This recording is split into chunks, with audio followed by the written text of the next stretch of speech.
তো বন্ধুরা, কয়েক মাস আগেই কিন্তু এমন একটা সিদ্ধান্তের কথা জানানো হয়েছিল বা আপনারা হয়তো শুনেইছিলেন যে আধার কার্ডের সঙ্গে আপনার যে জমির দলিল আছে সেটা কিন্তু লিঙ্ক করতে হবে।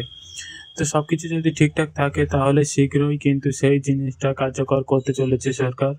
অর্থাৎ এখন আপনার প্রপার্টি পেপারসের সঙ্গে কিন্তু আপনার যে আধার কার্ডটি আছে সেটা কিন্তু লিঙ্ক করতে হবে। এটা মেইন উদ্দেশ্য। কেন লিঙ্ক করতে হবে বা কবে থেকে লিঙ্ক করতে হতে পারে বা কিভাবে লিঙ্ক হবে, এই সমস্ত তথ্যগুলো জানতে অবশ্যই সঙ্গে থাকুন এবং দেখতে থাকুক সমগ্র আপডেটটি। যেটা জানানো হচ্ছে যে সবকিছু ঠিকঠাক থাকলে শীঘ্রই সাধারণ মানুষকে তার সম্পত্তির কাগজপত্র আধারের সঙ্গে যুক্ত করতে হবে।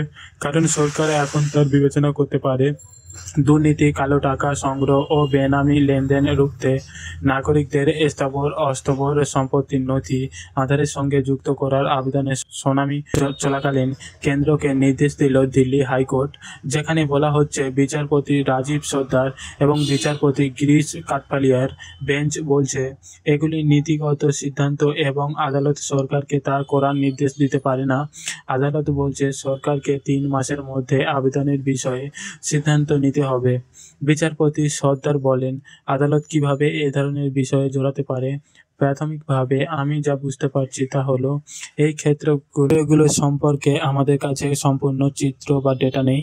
আইনজীবী অশ্বিনী কুমার উপাধ্যায়ের দায় করে একটি পিটিশনের শুনানি চলাকালীন বিচারক বলেন, দুর্নীতি দমনের যথাযথ পদক্ষেপ নেওয়া এবং অবৈধভাবে অর্জিত বেনামি সম্পত্তি বাজেয়াপ্ত করা রাষ্ট্রের দায়িত্ব, যেখানে সরকার দুর্নীতি ও কালো টাকার বিরুদ্ধে লড়াই করতে প্রতিশ্রুতিবদ্ধ।